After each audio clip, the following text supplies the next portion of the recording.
This first topic, I really like this one because this is really, I'll call it transformational. A lot of people, whenever we talk marketing, whenever we talk this concept of marketing, people are always thinking, oh, you're trying to sell stuff to people. Nothing could be further from the truth. Marketing is you're trying to figure out what people want and then provide it to them. So this idea of selling stuff comes as the second part of marketing. Marketing is very much the listening aspect of it and then the selling aspect of it. We're looking at the listening aspect here now. Okay, this first aspect. That's what that's all about. And generally, this listening, how do we do that? How in the heck do we find out what it is that our customers want? How is it we can determine if there are any customers for our product, what the customer's needs are, what their preferences are, what kind of time, place, price, all of these concerns that flow into the concept of marketing. What are the limitations that customers have? How much will they pay for it? How long will they wait for it? How big do they want it? How small do they want it? How efficient do they want it? All of these questions that come up, we need to consider those whenever we go about to market stuff. In order to market stuff, then, we got to get answers to those basic questions. And the answers to those basic questions, that is what marketing research is all about. It is a tool or a series of tools that we use in order to be able to ask the questions and listen to the customer, okay? So effectively, market research is a ask questions type of approach that links the customer, the public, the consumer, whatever you want to call that person that's going to buy the product or that company that's going to buy the product, to the market. And we got to be able to make that linkage, and that linkage between us and them. It's also going to help us generate and refine marketing ideas and actions. So let's say, for example, we're making a type of product. We're making, we're making a car, and we go out and ask people and say, what do you think about the car? Well, it doesn't have enough horsepower. Well, maybe you should add some horsepower. Maybe it doesn't come in the color choices that people want. Well, maybe we should provide those color choices. Maybe it should have a tuning knob as opposed to an up and down button. These are all kind of information that is gathered by companies from marketing research. And that goes to adapt, and that's adapted into our products as we buy it. So it really helps generate, refine, and evaluate the marketing action. So it feeds back to us as a feedback loop to say, hey, this is good stuff or that's not such good stuff. It also allows us to monitor our marketing performance. Are we doing as well as what we could do? For example, if IOC is busy producing, I know it's not called IOC anymore, is it? But IOC, if they're producing a product, now that product is semi-refined. It goes through the mill up there and it's semi-refined. But let's assume it has too much manganese. I think that's the word, manganese in the ore as it's coming out of the ground. That will deteriorate the quality of the product that the steel mills are buying. And the steel mills are going to say, no, we don't want that much manganese. We need more taken out. So again, it gives us a feedback so that we change the refining process that happens in Lab City to be able to create a better quality product, okay, that meets the customer's needs better than it does. It monitors the market performance. It underlines an understanding of market and the processes involved in that market. So what do we need to do? When do we need the product out? What type of customer do we have? All of these sorts of things, market research is going to feed to us. So the whole purpose of this particular module, this particular topic within the module is really get an idea for what are some of the basic principles of marketing research. We're going to look at those. And we're going to look at some of the tools and techniques, okay? So first, the principles, the theory, okay? The very first thing is people ask, well, that's a lot of trouble in order to be able to go and make stuff. We just want to make stuff, you know. And if you're producing something locally, if you got a small business on the go and you're busy making whatever, you just want to do that. Now, okay, so you go do that, but does anyone want to buy it? That's ultimately the question that you have to ask. Market research connects the dots between what you're producing and what customers actually want. That's the idea of it. So all decisions that you make in business require us to take a certain degree of risk. If you're going to make this product, you're making a bet that a consumer is going to buy that product. There's a risk. They may or they may not. Okay? If let's assume that it takes you $100,000 of investment in order to make that product that you have no idea if consumers are going to want or not want. That's a bit of a risk. You're going to throw $100,000 at something and you're hoping it's going to stick. That's not a good way to do things. What we normally try to do is we say, okay, look, let's go do some market research. Let's go find out what the customer wants. Let's ask those basic questions. That then is going to get feed into our production process. And the probability, with no guarantee, the probability of what we're producing is much greater that the consumer will actually want it, or the bulk of our consumers will actually want that sort of thing. So your decision, if you go this route, might turn out right or might turn out wrong. But the fact is, you want it to be the probability of it being right that much more greater. And that's what market research is all about. It brings up the odds that what you do will work out. Okay? So depending on the nature of the decision involved, the consequences of a given decision can prove potentially beneficial. It's what the customer wants, or potentially lethal to your business. If you had to invest $100,000 in something that you find nobody actually wants, that would be a problem. So done right, market research helps improve the probability. It can help in a lot of fields, okay? Better understand the characteristics and preferences of customers. What is it the customer wants? Better identify opportunities for increasing sales. So if the customer wants it, but how can we sell more? How can we sell more or grow your business? Okay? We can monitor the level of competition in your marketplace. Find out who your competitors are. Market research helps do that. Reduce the risk of business decisions. Again, that idea of buying down risk. Develop and complete a business plan. In our last module, we're going to look at business planning. And business planning is all about making a plan to produce a product, to sell it to someone. Market research is infinitely important in that stage because you got to be able to prove to yourself and to your lending agencies that, yeah, this product will sell.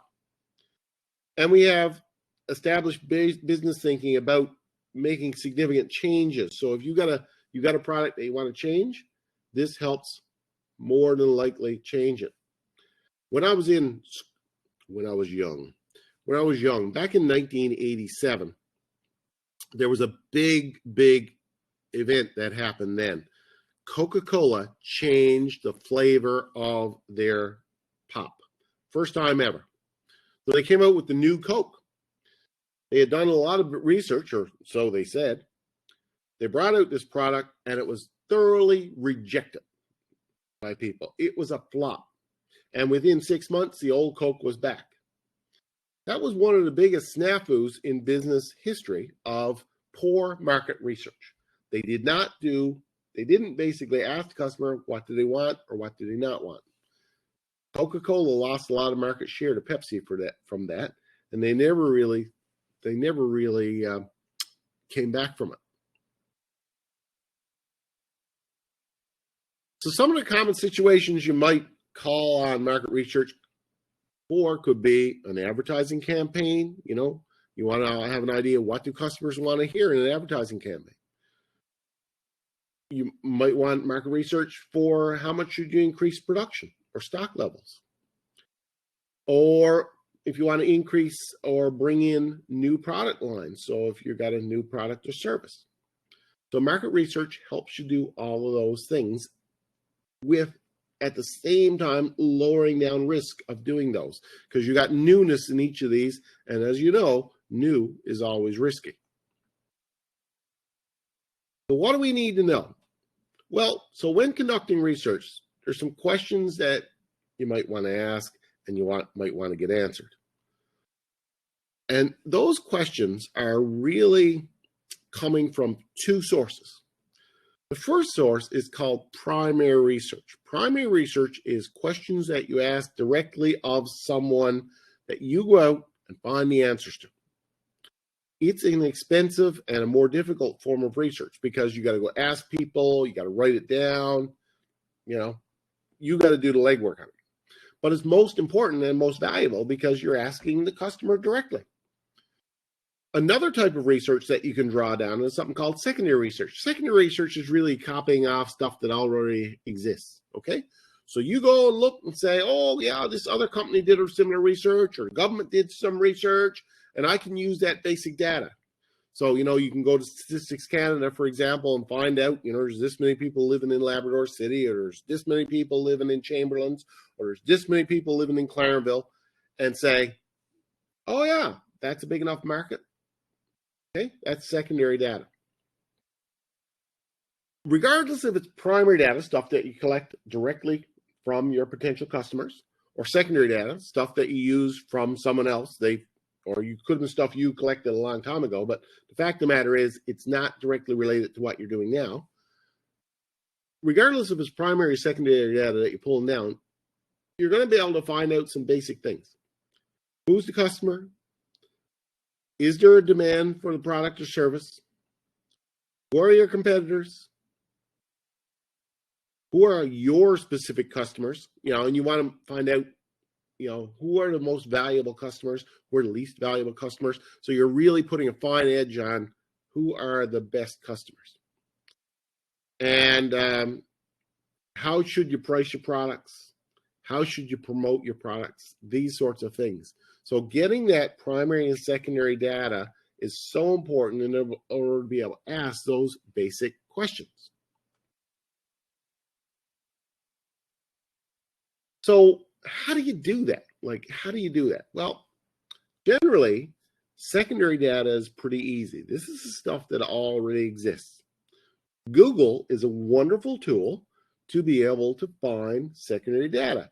Generally, any question that you possibly imagine, you can ask of Google, and you can get a bunch of information. Now, the question is it good?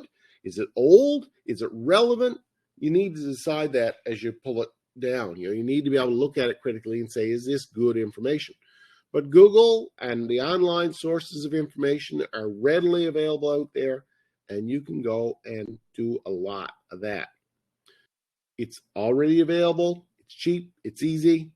It just takes you time in order to pull that information down. You're still going to want, though, specific questions asked of your specific customers. And if you want specific questions answered, you need to go and collect primary data in the form of asking those questions. And the question is, now, how do I ask those questions? What are some of the options I have in order to get those answers? Well, if you're going out and doing primary research, you really have there's more than three, but three big categories of types of methods that you can use to pull down that data. Observation, interviews, and surveys. Okay. Now, observation is nice and easy because observation, you simply watch the world go by. Okay.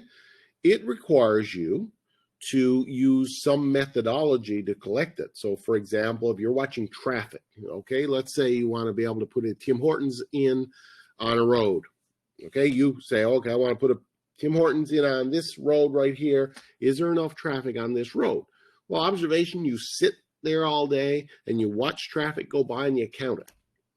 That's observation, okay? Now, you could use mechanical stuff. You could have a camera or one of those little hoses that go across the road that kind of count traffic counters, these sorts of things. You could pay someone to do it. Doesn't matter how you do it, but basically that is what is called observation. You can use your eyes or use a machine to count up things. Observation works for people, works for objects, works for situations. It's relatively easily done. It's just time consuming. Okay, that's the trick with it. And the only question you have to worry about with observation is, are you affecting the observation? So if what people are watching you, if you're sat on the side of the road in a lawn chair and they're driving by and they think, what the heck is he doing on the side of the road? Are you influencing? You got 20 cars coming up just to watch you on the side of the road. Is that throwing off the data? So in terms of observation, we got to be able to take care that we don't influence the behavior. So if we're watching people in the store, if they're looking at you, watching you, that could throw them off. So these sorts of things come into play. So observation is really good. It takes a lot of time. Doesn't cost a lot of money if you're not counting time, but it's really good for watching the world go by in order to be able to assess whether or not there is a potential market for something. How many people buy ice cream? How many people, these sorts of things. Another method that is often used, and usually these are not done independently. People do combinations of these. Another way of getting primary data is to go and ask people, talk to people. This is really what's called the interview method. Why did you buy that car? What do you like about that car? What do you dislike about that car? What are the top features that you like about that car? What are the things that you least like about the car? What are the bottom 3 features? What color do you prefer? These are basic questions that you can ask in an interview. An interview just involves sitting down face-to-face, or you can do it by telephone, or you can do it using the web like we're doing here now. But the fact of the matter is, it tends to be a one-on-one thing. Now, interviews are great because you get to listen to people and they tell you their story and they tell you really what they think. Hopefully they tell you the truth. Okay? The thing is that and I know that when you're interviewing one-on-one, that takes a lot of time. So if you got to interview 40 people, it's taking an hour for each one. That's a lot of time in order to collect that data. So interviewing is useful, really good, but it's time consuming. Next, we have surveys, and surveys are commonly used. I know you probably got surveys in your email there now. Someone sending you out a survey. Would you, could you, what do you think of, that sort of thing. I get them come all the time. Now, the thing is with surveys is how many of us answer them. We may or may not, but the response rate on surveys tends to be low. So you got to send out a lot of surveys in order to get a good response. You also have to be careful in surveys that you're getting the right people. Are you interviewing the people who represent society? The idea of a survey is that instead of asking everybody, you ask a few that represent everybody. So is it what's called a representative sample? Do the people that you ask represent everybody? So survey design is a very interesting one, and it can be a challenging one because of some of these problems associated. But the fact is that a lot of small businesses use these survey tools in order to get this basic information in their planning. So just to look at these in more detail for the purposes of the slides here, the first one, observation that we talked about. Observation techniques is a systematic process of recording behavioral patterns of people, objects, or occurrences without questioning or communicating with people. So that's the basic nuts and bolts of it. There are 7 kinds of behavior that people and objects can observe. You can observe 7 basic things. You can observe human behavior and watch what people do. Verbal behavior, what people say. You can record that. There's all kinds of technology to that now. Expressive behavior, are they smiling? Are they frowning? Are they waving their hands? Spatial relations. One of the things that a lot of department stores do, they measure how far people are from one another. So in an aisle, famous situation of that occurred was we had a store, I think it was Eaton's or Sears, one of those stores, and they had a tie rack for men's ties, and they were wondering, why aren't we selling a lot of ties? So they set up an observational. They had someone basically watching the tie rack. And what they quickly discovered was the tie rack was out almost in the aisle. So when men would come along and look at the ties, people would brush along next to them. So as people were walking by, they'd brush up against them. And men did not like that. As a result, people didn't linger at the tie rack. They'd stay there until they got bumped, and then they were gone on again. This observation told the store, move the tie rack, move it in out of the aisle, and sales of ties went up greatly because of this. So simple watching human behavior allowed us to make a good decision with regards to increasing sales of tie racks. Temporal patterns, time of day. I talked about going up and watching traffic. What time of the day did traffic move most? Well, if you think about lunchtime and rush hour, you're going to get a lot more traffic through. So if you go up and you only observe that part of the day, it's going to screw up your observation. Physical objects, you can watch things coming off assembly lines, watch ore coming out of the ball mill, these sorts of things. Verbal and pictorial records. This is just looking at pictures. Your pictorial records are how many ads are in a magazine? Count them up. Open up the magazine, count them. That sort of thing. Verbal records is listening to people's voice, listening to people talking or recordings. So these are forms of observation. And you can think physical activities, verbal behavior. I got examples here. Shoppers move through a store, verbal behavior, statements recorded on the complaint line, expressive behavior, facial expressions of people, spatial tensions and locations, how close shoppers stand to one another. We had the 6-foot thing with COVID, right? Temporal patterns, which relate to time of day. How long people will wait, how long people will stay, what time people come to the lineup. Physical objects, physical items. Verbal and pictorial records, photographs, videos. Neurological activity is a big fancy word, but effectively it's brain activity. So you hook up electrodes and you say, is this interesting to people? Oftentimes people can look at there's such a thing as a pupillometer, which will measure people's what they're looking at by looking at their eyeballs. Internet activity, Facebook and Google has this down pat. All of your internet activity is monitored for the purposes of marketing. And geographical information, where are things? GPS tags are a classic example of that. So I got this problem with this system now that if I play a video, you can't hear it. But I got this little example in here of research project. This is one I did a few years ago for looking at car colors in Clarenville. And it's a form of observational research where I go out and I count a bunch of cars. So you can take a look at that. The second one we talked about was interviews. And if we think about interviews, personal interviews, they're common market research to be able to get this. Often involves face-to-face, can be done electronically like we're doing here. Personal interviews can take place in a wide range of settings, people's homes, stores, businesses.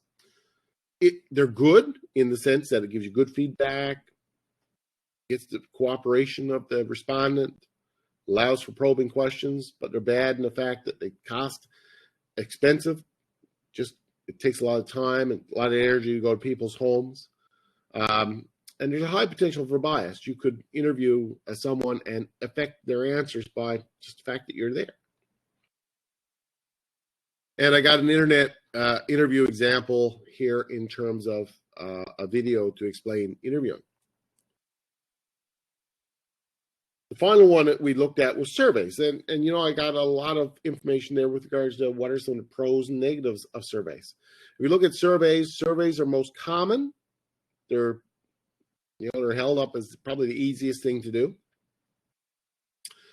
What we do is we gather information by a sample of people using a questionnaire, usually electronic these days. Questionnaires can be administered electronically, mail, phone, interview, or in person. Each administration method has advantages and disadvantages. So some of the key advantages of survey is they're relatively inexpensive. We can do a lot of them very quickly. Used in describing the characteristics of a large population. Again, we can using a small sample, we can talk about what the whole population. I interview 100 people in Clarenville. The response I get on 100 people is pretty well would be representative of what the 7,000 people in Clarenville would generally say. Can be administered remotely, mail, phone. Very large samples are feasible, particularly using the internet. They're pretty flexible. Standardized questions, I can make sure with a survey that everyone gets asked the same question. That gives me a better feedback. High reliability. Major disadvantages, questions must be general enough that it don't take the respondents down a road somewhere too complicated for them, too hard to read. Got to be simple language. A researcher must ensure that large numbers are selected because not a lot of people are going to reply. Hard for participants to recall information. If you're asking really hard questions, when was the last time you ate at Hardee's, for example? That sort of question might be hard to answer. And there's very little context in it. What do you like about Chevy cars? Well, give me some context. What type of Chevy car? Are we talking trucks, cars? Are we talking big ones, small ones? That sort of thing. So we got this idea of going out and doing a survey, and we get a sample as opposed to entire population. So in Clarenville, there's 6,704 people live in this town. Do we go out and interview almost 6,704 people, almost 7,000 people? Is that feasible? No. What we need to do is find out how many people we should sample. Okay, say 670, 10%. To give a good representation. What those people say is the same as what we get if we interviewed everyone. And that's what's called a probability sample, where everybody has an equal chance to be selected, and that it will hopefully represent the entire population. Non-probability sample is when we pick our friends. So we say, oh, I know you, I know you, I know you'll do it, I know you'll do it. Now, the thing is, non-probability sample is a nice, tidy way to do it, but the fact of the matter is do those people represent the entire group? Probability sample, we go out and interview 670 people that are picked randomly. We got a much better chance of getting a better representative sample of women, men, older, younger, these sorts of things. So I got an example video there as well. So those are some of the key tools. Now, how do you actually do it? How do you do it? Well, the good thing is that survey research methodology is pretty standard in terms of how to do it, okay? And there's a series of steps. So I've just kind of illustrated here the steps. Now, no matter what textbook, what source you go from, you will get the same. Some might have 8, some might have 10, some might have 3. The basic concept, though, is the same in all of them. The very first thing you need to do before you ever do a survey to get market information is to figure out what exactly do you want to find out, okay? This is clarifying your objectives. If you don't have a clue what you're looking for, you're not going to find it. So this is probably the hardest part of survey research, when we have to find out what is it we want to know, okay? So this basic thing can be hard because we might not have a clue what we're talking about. If we're interested in something that nobody knows about or something that we don't know anything about. So we got to do a little bit of research before, called exploratory research, in order to be able to ask good questions. We got to do some research in order to be able to ask some good questions. And that's what's known as exploratory research. But effectively, those basic bits of information that we collect in that exploratory research is going to nail it down for us to say, this is what we want to know. These are the basic questions that we have to ask. That's the very first step in any form of research. What is it we want to find out? Once we figured out, here are the basic questions, what we want to find out, we move on to the simplest form of research that we can find, called secondary research. This is the stuff that I said already exists, okay? So you're going to go out and you're going to search the internet, basically, to find out as much as you can about those questions that in the first step that you're going to ask. Get as much information on it as possible. So secondary data, as I say, is widely available, but you're going to run into some potential problems with it. If it's old, if it's not relevant to what you're talking about, if the measurements are different. So, say, for example, you go out and you're looking for how many board feet a 2x4 is sold in Newfoundland every year. And all the measurements that you see online are in meters. Well, you got to convert it to feet, these sorts of things. So you got to be careful that your measurements are the same. So secondary data, you got to be careful with it. It's good, easy to get, it's inexpensive. Google's right there in front of us, but you got to ask, is the information really tailored to my needs? Does it really fit what I'm looking for? Is it accurate? Where's the source of this coming from? Is it the EBGB company that you're getting this data from, or is it Statistics Canada? One is not so reliable. One we can pretty well assure is very reliable. How old is the information? It hasn't been sitting there for 10 years. Is this information from the 1960s that you're pulling down? That's not relevant today. If it's last year, relevant. As it gets further and further into the distance, not as relevant. Is the data good with your needs? Does it say is in feet, meters? Maybe you got to convert it.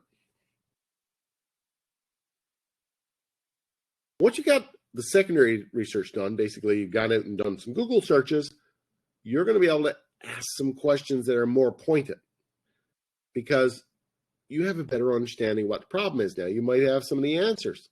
So when you go to ask people by interviews or going out and talking to them in a survey or going out, you know who you want to talk to basically, you should be able to ask better questions. So this is where you get into the third stage, which is really going and doing this primary research, which is the interviewing people directly to be able to get some answers to your questions. So primary research is any type of research that you go out and collect for yourself for the purposes that you're using it for now. You can do it through observation, interviews, or surveys. The primary research consists of data collected directly from your potential customers. So you got to figure out who are your potential customers, collect that data. The main benefit of this stuff is it is going right to the horse's mouth. That's the main benefit, okay? And you know where you're asking the question, the geographic area, the age, these sorts of things. You have control over that. So primary research is really good for getting good, hard, reliable data. Once you get all that data, be it secondary data that you collected from someone else or primary data that you collected, you got to analyze it. And that's really step 4, which is assess the data and make decisions. The only reason you're going out and getting all this data or all this stuff that you do in market research is to answer basic questions. Otherwise, it's pointless. So you need to be able to take all that information that you got and convert it into something that's usable for you. So basically, interpret it. So well-designed, well-done market research should give your business a picture of the kinds of customers that and the products that they want to buy.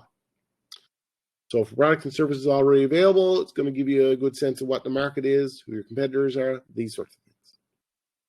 But most importantly, it's going to help you determine where is the market for your product. This idea of segmenting a market means that you're saying, okay, this is one group of customers within my market. This is another group. This is another group. This is another group. And you're going to say, these are the top 3 groups. These are people I want to go to most, okay? These are the ones that are moneymakers. So if I'm selling baby carriages, for example, old people aren't going to buy baby carriages.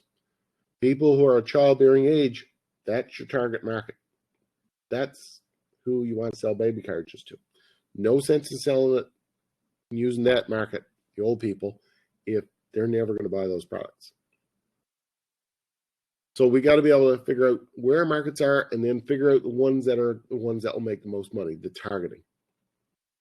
And maybe there's some gaps there. Maybe, for example, right now, if you're in the baby carriage business and you say there are no other producers of baby carriages, that will say, hey, there's a business opportunity for me, if I'm into that. And you think of the businesses that you work for, obviously those gaps where I spotted, back in the 60s, they found this large ore deposit in Labrador. We needed electricity in the province, so hydro came in, or Eastern Machining came to Clarenville because they felt there was an opportunity in the market for machining. This is what market research effectively does. It allows you to figure out the answers to those basic questions and drill down even deeper.